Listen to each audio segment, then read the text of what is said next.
प्रश्न पूछोगे? सर, हम प्रबुद्धजनों की आज सम्मेलन हुआ है, क्या कुछ तय किया गया है सर? आज ऐसे बहुत से कार्यकर्ता हैं जिनको आज तक ये नहीं मालूम केंद्र और राज्य सरकार के बजट के बारे में। उसके लिए क्या प्रोसेस है पार्टी में, कैसे बताएंगे आप? देखिए, इंफॉर्मेशन और कम्युनिकेशन ये हमेशा बहुत महत्वपूर्ण रहता है और उसके अंदर सरकार में बजट भी रखा जाता है।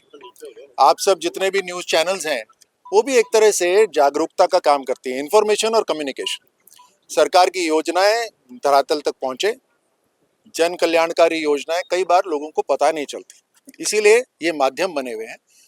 ये जो संगोष्ठी आज हुई है, प्रबुद्ध जन सम्मेलन हुआ है, ये भी उसी श्रृंखला में एक कदम है जहां राजस्थान सरकार और केंद्र सरकार का जो बजट जो अभी करा है उसकी जो प्रमुख उपलब्धियां हैं वो यहाँ बैठे हमारे जो बुद्धिजीवी हैं, जो कार्यकर्ता हैं, वो समझें। आपके माध्यम से मैं सभी जो आपके देखने वाले सुनने वाले हैं उन्हें कहना चाहता हूँ कि राजस्थान के अंदर हमने न केवल पहले ही वर्ष में ऐसा बजट हमने लिया जिसके अंदर आमतौर से विपक्ष ये कह रही थी कि साहब ये ऐसा बजट तो तब होता है जब चुनाव नजदीक होता है, यानी बजट के अंदर उनको कोई कमी नहीं लग रही थी, लेकिन इस बात की मिर्ची जरूर थी कि ये तो बहुत ही पॉपुलिस्ट बजट हो गया है। दूसरा बजट जब आया है उसके अंदर भी बजट के ऊपर कोई खास प्रतिक्रिया न कर पा रहे हैं। वो बात इसकी हो रही है कि राजस्व घाटा और जो रेवेन्यू है उसकी चिंता होनी, यानी बहुत वर्ल्ड बैंक के जो बुद्धिजीवी हैं अचानक से जो विपक्ष के नेता हैं वो बन गए। इस बात को देखिए कि केंद्र सरकार की सहायता के साथ, डबल इंजन की ताकत के साथ, हम प्रदेश के अंदर कैपिटल एक्सपेंडिचर जो है, यानी जो सड़कों के ऊपर, पानी के ऊपर, स्वास्थ्य के ऊपर, शिक्षा के ऊपर जो हम इन्वेस्टमेंट कर रहे हैं उससे प्रदेश के अंदर प्रगति होगी। और मैं हमारे ट्रांसपोर्टेशन मंत्री जो केंद्र के हैं, गडकरी जी, उनकी बात यहाँ कहता हूँ कि उन्होंने कहा था कि जब वो 100 रुपए कहीं पे लगाते हैं सड़कों के निर्माण के लिए तो वहां 300 रुपए का जो अर्थव्यवस्था है वो अपने आप डेवलप हो जाती है। यानी जिस भी क्षेत्र के अंदर इंफ्रास्ट्रक्चर या कैपिटल इन्वेस्टमेंट होता है, जहां ये सड़कें, पानी, शिक्षा, स्वास्थ्य बेहतर होती हैं, वहां अर्थव्यवस्था अपने आप 3 गुना बेहतर हो जाती है। तो हम राजस्थान में भी इसी संकल्प के साथ काम कर रहे हैं।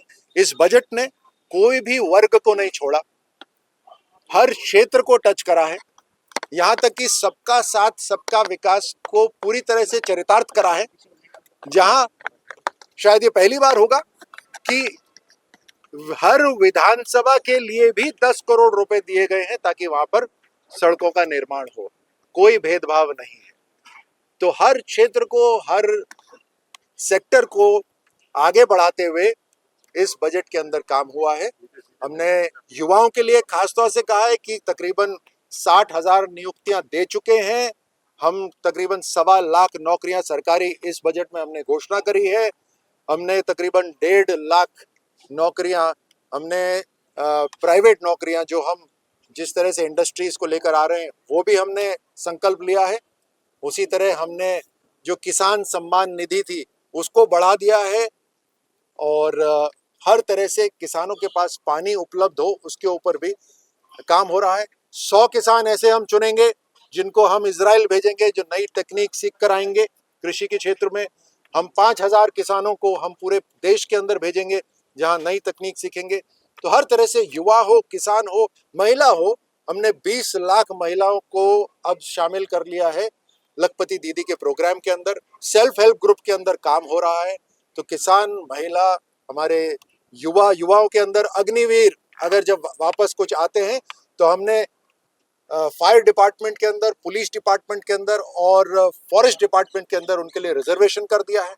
तो हर तरह से हर क्षेत्र को आगे बढ़ाने के लिए ये बजट है, क्योंकि हमारा संकल्प है कि राजस्थान की जो जिस ऊंचाई तक राजस्थान होना चाहिए, राजस्थान उस ऊंचाई तक पहुंचे। हमने जो राइजिंग राजस्थान करा उसके अंदर भी जो MOUs हमने करे हैं वो इसीलिए करे हैं कि ताकि रोजगार बढ़े, अर्थव्यवस्था बेहतर हो। और हम नई नीतियां लेकर आए हैं, आप सबको पता ही है, नई नीति हमने सबके सामने रखी है ताकि सबके सामने स्पष्टता रहे किस तरह से राज्य सरकार मदद कर रही है। हम संकल्पबद्ध हैं राजस्थान को आगे बढ़ाने के लिए। धन्यवाद।